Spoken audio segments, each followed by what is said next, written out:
اپنے محبوب کی بات کو موڑتا نہیں بے شک سبحان اللہ لیلم من المسجد الحرام الی المسجد الاقصی، رات کے تھوڑے سے حصے میں مسجد حرام سے مسجد اقصی تک. تھوڑا سا حصہ کس کا ترجمہ ہے؟ لیلن کے اوپر جو تنوین ہے نا، دو زبریں ہیں، یہ تنوین اس بات کا اظہار کر رہی ہے کہ پوری رات حضور نے سیر نہیں کی. اور لیل کا ایک معنی، لیل کہتے ہیں جو سیاہ رات ہو، دبیز رات ہو، جس میں روشنی کا کوئی اہتمام نہ ہو.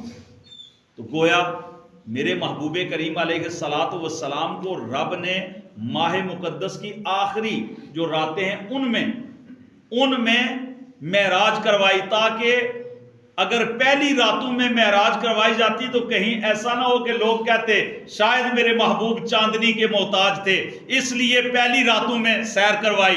میرے رب نے آخری راتوں میں سیر کروا کے یہ بتا دیا کہ کائنات والو، میرا محبوب چاند کی چاندنی کا محتاج نہیں، چاند اپنی روشنی میں میرے محبوب کا محتاج ہے. لیلم من المسجد الحرام الی المسجد الاقصی، مسجد حرام سے مسجد اقصی تک.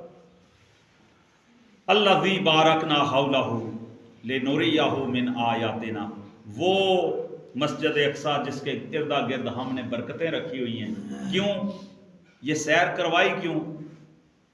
لنریہ من آیاتنا، تاکہ ہم اپنے محبوب کو اپنی نشانیاں دکھائیں. سبحان اللہ سبحان اللہ. یہاں پہ بہت ساری باتیں ہیں، میں صرف ایک بات کرتا ہوں کہ یہ جو الذی بارکنا حولہ، یہ کیا ہے؟ مسجد کے اندر برکتیں ہوتی ہیں، مسجد کے ارد گرد بس یہ سمجھنے والی بات. مسجد کے اندر برکتیں ہیں نا، تو رب تو یہ فرما رہا ہے کہ الذی بارکنا حولہ، وہ مسجد اقصی کے جس کے ارد گرد ہم نے برکتیں رکھی ہیں. یہاں پہ علماء فرماتے ہیں، شارحین حدیث نے لکھا ہے کہ چونکہ مسجد اقصی کے ارد گرد 70 سے زائد انبیاء کی قبور سبحان اللہ سبحان اللہ. اللہ تبارک و تعالی ان جگہوں کو، ان مقابر کو اللہ برکتیں قرار دے رہا ہے. وہ مقابر جو انبیاء کرام کے ہیں، ان مقابر کو اللہ برکتیں قرار دے رہا ہے کہ وہ مسجد اقصی جس کے ارد گرد ہم نے برکتیں رکھی ہوئی ہیں. سبحان اللہ سبحان اللہ. لنریہ من آیاتنا، تاکہ ہم دکھائیں اپنے محبوب کو اپنی نشانیاں. سبحان اللہ. اور یہ نشانیاں کیا ہیں؟ اللہ اکبر. یہ محبوب کریم علیہ الصلاۃ والسلام کو جو نشانیاں دکھائی جا رہی ہیں وہ انبیاء کرام کے مزارات، وہ انبیاء کرام کے مقابر ہیں. اللہ اکبر. اس کے علاوہ اور بھی بہت ساری باتیں ہو سکتی ہیں. چونکہ وقت کو میں سمیٹتے ہوئے، انہ هو السمیع البصیر، بے شک وہ سننے والا بھی ہے اور دیکھنے والا ہے. اس کا ایک مرجع تو رب کی ذات کی طرف ہے کہ رب دیکھنے والا اور سننے والا ہے. لیکن علماء فرماتے ہیں کہ یہاں مرجع حضور کی ذات گرامی ہے. کیوں؟ وجہ بیان کرتے ہیں. وہ کہتے ہیں وجہ یہ ہے کہ لنریہ من آیاتنا کا تعلق حضور کی ذات سے ہے. دکھائیں تو حضور کو ہے نا، تو رب تعالی کے فضل سے محبوب جسے یہ نشانیاں دکھائی جا رہی ہیں، جسے برکات دکھائی جا رہی ہیں، جس کے لیے یہ ساری چیزیں ہیں، وہ محبوب یہ صلاحیت رکھتا ہے کہ وہ سن بھی لیتا ہے، وہ دیکھ بھی لیتا ہے. اور اس پہ رب کا کرم ہے کہ وہ رب کے کرم سے سنتا بھی ہے اور دیکھتا بھی ہے. اور بے شمار. یہ تو واقعہ معراج اتنا عظیم الشان واقعہ ہے کہ اس کو اگر بیان کرنا شروع کریں تو اس کا کوئی بھی پہلو مکمل بیان نہیں ہو سکتا اس تھوڑے سے وقت میں. ہم دعا کرتے ہیں کہ اللہ رب العالمین ہمیں اپنے محبوب گرامی علیہ الصلاۃ والسلام کی ذات پہ غیر مشروط ایمان رکھنے کی توفیق دے. آمین. یہ جو چیزیں دیکھ کے نا جی یہ ایسے نہیں، ایسا ایمان نہیں، غیر مشروط. حضور کے ساتھ محبت غیر مشروط ہونی چاہیے، حضور کی عقیدت غیر مشروط ہونی چاہیے، اور حضور سید عالم کی شانوں کو تسلیم کرنا یہ بھی غیر مشروط ہونا چاہیے. ہمیں یہ ذہن میں نہیں رکھنا چاہیے کہ یہ ہو تو یہ ہو، نہیں، حضور نے اللہ رب العالمین نے اپنے نبی کو، حضور رحمت عالم کو ہر شان سے نوازا ہے اور ہر شان میں کمال عطا فرمایا۔ سبحان اللہ، سبحان اللہ۔ بس عام فہم الفاظ میں یہ سمجھ لیں کہ ساری کائنات کے برگزیدہ اور چنیدہ رسول اور نبی ہیں، اور ان نبیوں اور رسولوں میں سے جو برگزیدہ ہے، جو چنیدہ ہے، جو مصطفیٰ ہے، وہ میرے اور تیرے نبی کی ذات ہے۔ جتنے کمالات فاقن نبیین فی خلق و خلق ولم یدانوہ من حلم ولا کرم، فاقن نبیین، آپ تمام انبیاء پر فائق ہیں۔ فائق کا معنی برتری رکھتے ہیں، آپ تمام انبیاء میں سے اعلیٰ و برتر ہیں۔ فی خلق و فی خلق، پیدائش کے اعتبار سے بھی اور تخلیق کے اعتبار سے بھی اور اخلاق کریمہ کے اعتبار سے بھی، عادات کے اعتبار سے بھی، ہر دو لحاظ سے، صفات کے لحاظ سے بھی آپ سب سے برتر ہیں۔ لم یدانوہ من حلم ولا کرم، اور ان سب میں سے کوئی بھی آپ کے حلم اور آپ کے کرم کے پائے کو نہ پہنچ پایا، یعنی حضور کو اللہ نے ان ساری باتوں میں فائق فرمایا۔ اور قرآن مجید سے اگر پوچھیں تو تلک الرسل فضلنا بعضهم علی بعض منہم من کلم اللہ ورفع بعضهم درجات، یہ رفع بعضهم درجات سید عالم کی ذات گرامی ہے۔ اللہ تعالیٰ مجھے اور آپ سب کو حضور سید عالم کے ساتھ سچی پکی غلامی والی نسبت نصیب فرمائے، اور اس دنیا میں رہتے ہوئے بھی حضور کی شانیں بیان کرنے سننے کی توفیق عطا فرمائے، اور کل قیامت کے دن بھی حضور کی شانوں کو ملاحظہ کرنے کی توفیق عطا فرمائے۔ وما توفیقی الا باللہ العلی۔